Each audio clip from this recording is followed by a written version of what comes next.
Welcome back, everyone, to this deep dive. We're pulling back the curtain again, stepping into those shadowy places where, myth and maybe reality get a bit blurry. Exactly. We're leaving the everyday behind for a bit. Yeah, because today we're jumping headfirst into a legend that's, well, it's really baked into the identity of New Jersey, the Jersey Devil. This creature supposedly haunts the Pine Barrens. That dense, whispering forest. It's got atmosphere. It really does. And the image everyone knows, right? A winged creature with a horse's head. Sounds like pure folklore. It does, but like all good legends, there's more to it. It's not just about a monster. Right. It's about how these stories even start, how they change, and why we're still talking about them centuries later. Exactly. So the big question for this deep dive is really, where did the Jersey Devil story come from? Why is it still around? And what happens when we put it side by side with other famous North American cryptids? What does that tell us? Okay, sounds like a plan. Let's head into those Pine Barrens, metaphorically speaking, and start right at the beginning. The alleged birthplace. Leeds Point, Galloway County. Seems very specific. It is surprisingly specific. And the story names names, or at least one name, Mother Leeds, back in 1735. Mother Leeds. Okay, so what's her story? Well, the legend goes she already had 12 children. 12.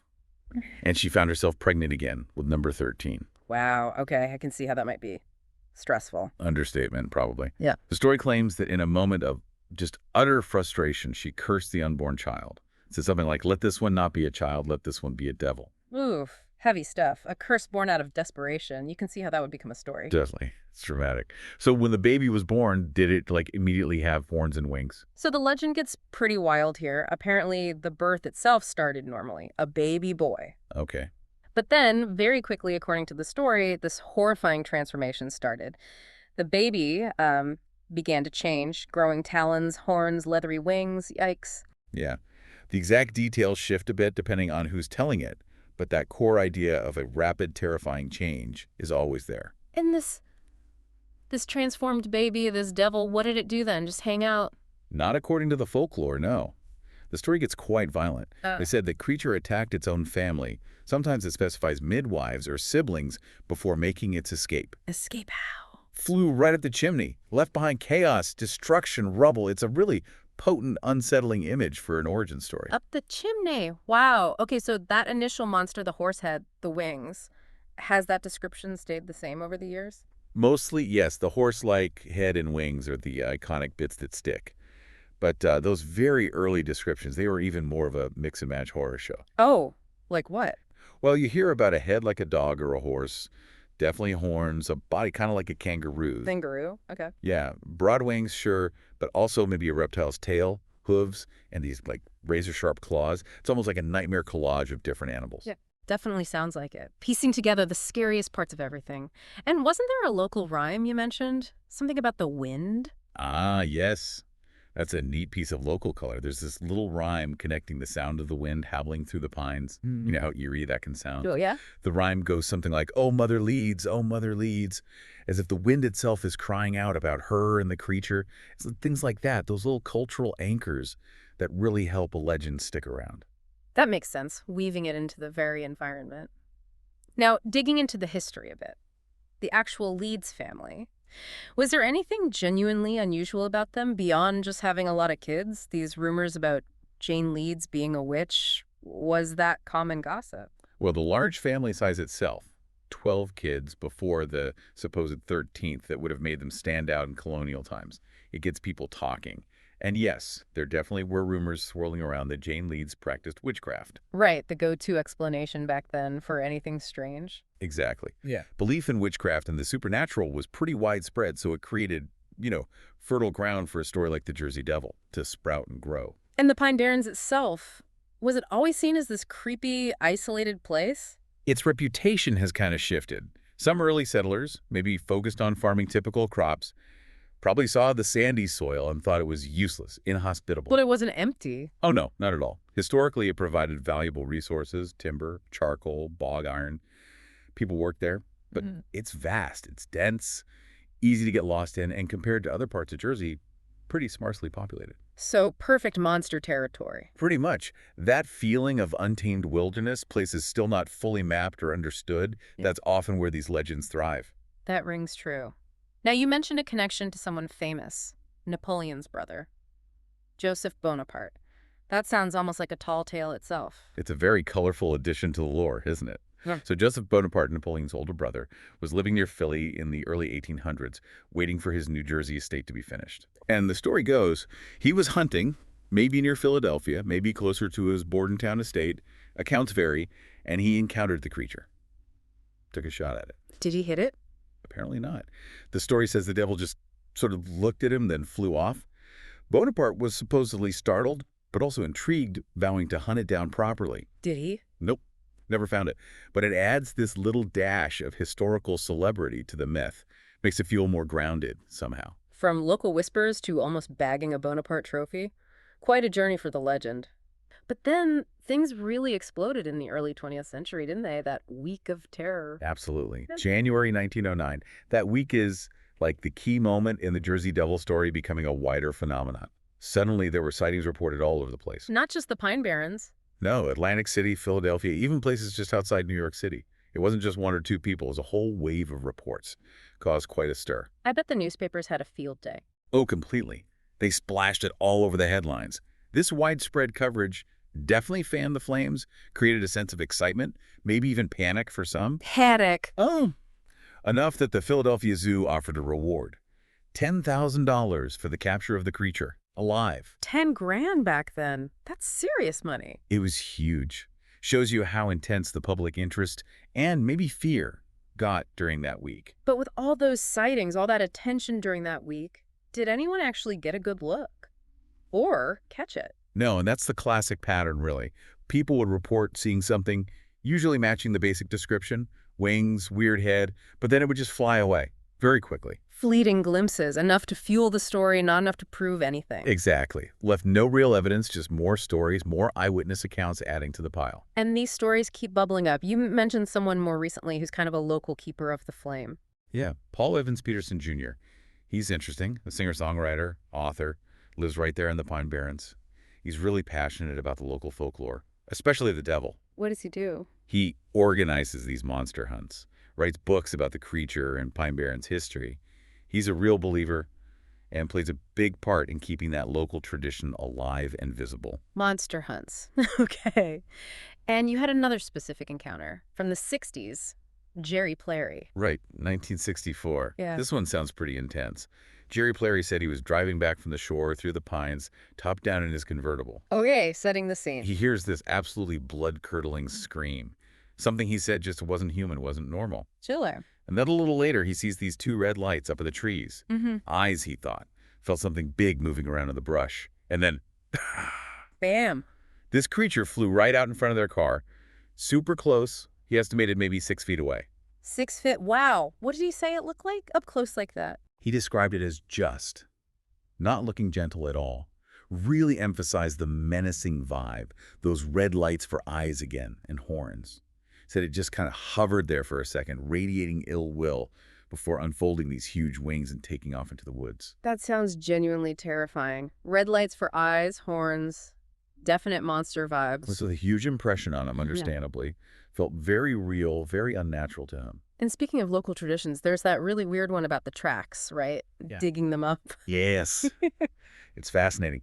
The folklore says you should find tracks believed to be made by the Jersey Devil. Okay. Then you carefully dig one up, put in a glass jar, seal it tight, and keep that jar under your bed. And that protects you. That's the belief. The devil can't harm you if you've got its track trapped under your bed. It's a wonderful example of folk magic, really finding a way to feel some control over something scary and unknown. A monster-proof jar under the bed. Amazing. Yeah. You mentioned earlier that for a lot of people in Jersey, believing in the devil is just normal. It really seems that way for many, especially those who grew up in or near the Pines.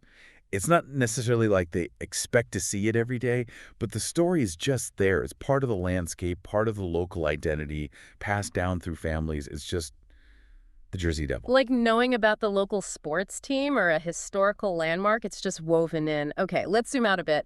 You suggested comparing it to other cryptids. How does the Jersey Devil stack up against, say, the Mothman? Ah, the Mothman of Point Pleasant, West Virginia. Another really potent regional legend. That one mostly flared up in the mid-1960s. What was the description there? Any overlap? Some interesting parallels and differences. Eyewitnesses usually describe something tall, maybe 6 or 7 feet, grayish color. Mm-hmm. Big wingspan, though estimates were all over the place, like 10 feet, 12 feet. Some even said 50 feet. 50 feet. Wow. Yeah, likely exaggeration creeping in. But the really striking feature, glowing red eyes. There it is again. The glowing red eyes seems to be a recurring theme. It really does pop up surprisingly often in these accounts.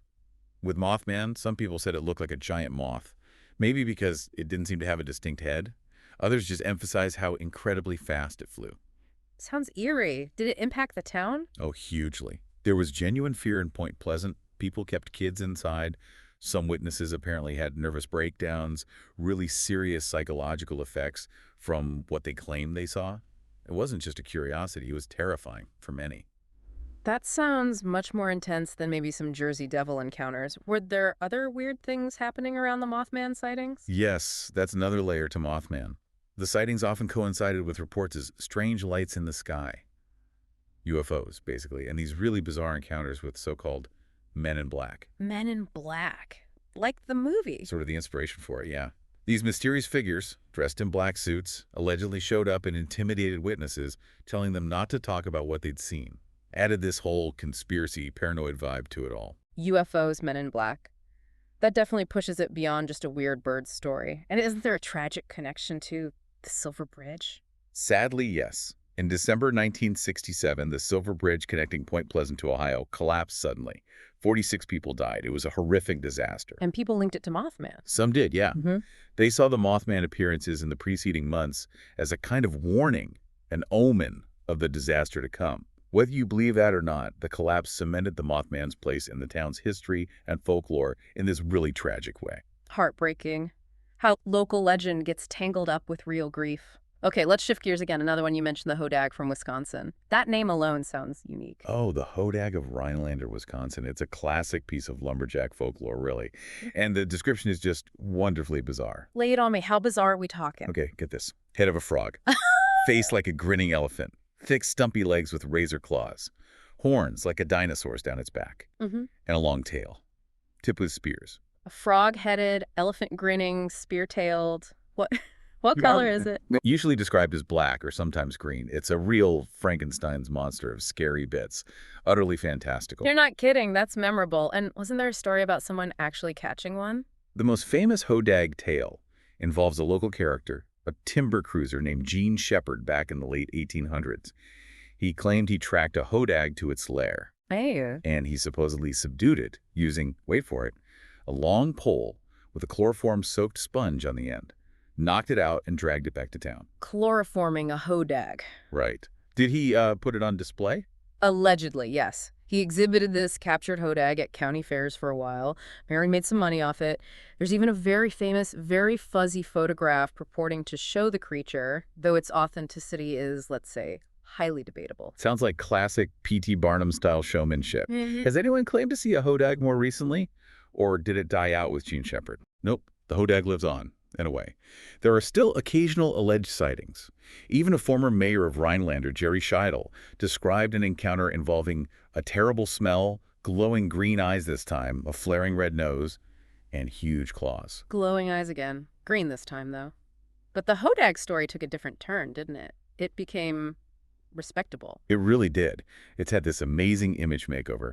The Hodag is now the official mascot for Rhinelander High School. No way. From fearsome beast to school spirit. Exactly. They even changed its look. It's usually green now, not black, and drawn to look much more friendly, kind of cartoonish, not the terrifying thing Shepard described. It's a great example of how a scary legend can be embraced and transformed into a symbol of local pride. That's fantastic. A monster gets rehabilitated. Okay, so with all these creatures, Jersey Devil, Mothman, Hodag, there are always skeptics. What are the common logical explanations people offer? Absolutely. And skepticism is healthy. From Mothman, people suggest misidentified birds, large owls, maybe sandhill cranes seen in poor light. Though, like we said, many locals strongly disagree and feel they saw something truly weird. Right. And what about Bigfoot? Briefly touching on that giant of the cryptid world. Bigfoot's interesting because there's so much stuff. Countless sighting reports, footprint casts, the Patterson-Gimlin film, which is still debated endlessly. It's still no definitive proof. Exactly. Lots of anecdotal evidence, some compelling stories, but also many proven hoaxes. And critically, No body, no universally accepted DNA evidence. Nothing science can really sink its teeth into. So, tantalizing clues, but no smoking gun. How does that apply back to the Jersey Devil? How do skeptics explain away centuries of stories? Well, the sheer age of the Jersey Devil legend, with zero concrete evidence ever turning up, is a big point for skeptics. Misidentification is probably the leading theory. Like what could it be mistaken for? Large birds are the usual suspects. Great horned owls, for instance. They have eerie calls, fly silently, look big and imposing in the dark or fog of the pine barrens. Yeah. A frightened person could easily mistake one for something else. Makes sense. An owl caught in headlights could look pretty monstrous for a second. Hmm. What else keeps these stories going, do you think? Besides possible misidentification. Oh, basic human psychology plays a huge role. Fear of the unknown, the power of suggestion, a good scary story passed down through A generation. campfire effect. Yeah. Once a legend is established, people might unconsciously interpret ambiguous sounds or sights through that lens. You hear a weird screech, you live near the pines, your mind jumps to the devil. Plus, let's be honest, we like mysteries.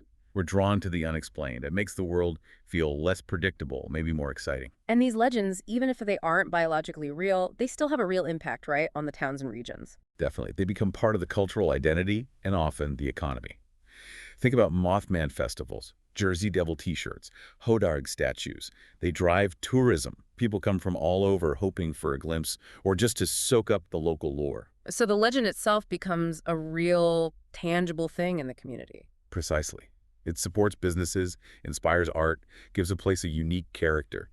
Whether the creature exists or not, the legend is undeniably real in its effects. So wrapping this up, thinking about the Jersey Devil and these other enduring cryptids, what's the main takeaway? I think it's the incredible staying power of these stories. They show this fascinating mix of, maybe some historical basis layered with folklore, fueled by eyewitness accounts, however reliable or unreliable they might be, and all held together by the power of belief. It taps into something deep, doesn't it? It really does. Our fascination with the unknown, the possibility that maybe, just maybe, there are things out there that science hasn't cataloged yet, things that defy easy explanation. So what does it say about us, then? That we keep telling these stories, keep looking for monsters, even now. That's the big question to chew on, isn't it? Maybe it shows a kind of fundamental human need for mystery, for wonder. Maybe we don't want the world to be completely explained and predictable. Perhaps there's a comfort, or at least an excitement, in believing that hidden corners and unexplained phenomena still exist. It makes you think about your own backyard, doesn't it? The local legends, the weird stories everyone kind of knows, they add a certain texture to the world, that hint of the unexplained.